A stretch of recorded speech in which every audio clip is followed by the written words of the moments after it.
Thexton GM Stuck Spare Tire Release Kit, part number 805, includes part numbers 805-1 Striker Tool and 805-2 Bullet Tool.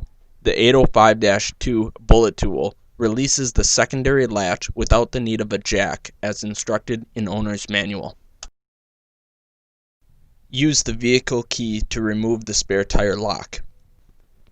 Insert part number 497X to lower the spare tire cable approximately 8 inches.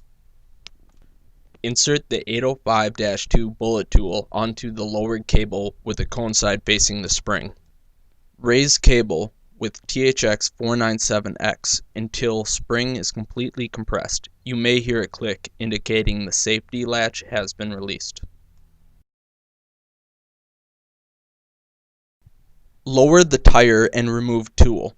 If tire does not lower, repeat previous steps or proceed to 805-1 Striker Tool. The 805-1 Striker Tool is used to impact and release the secondary latch. Begin by removing the license plate or backfeed the tool through the spare tire access hole, depending on your application.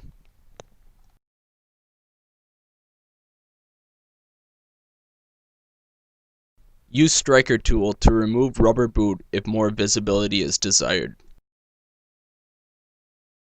Rotate the tire until the secondary latch's full-length split seam side is facing user. The opposite side will only have a half-length split seam.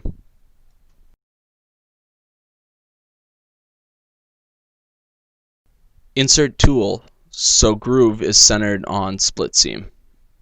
Raise the spare tire up about 1 inch while holding the tool in place. Hammer the back side of the striker tool to release the secondary latch.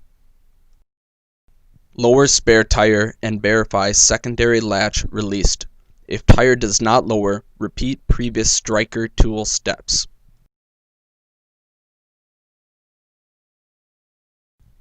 Remove tool from access point, replace license plate, and retract cable. Also, install spare tire lock if equipped.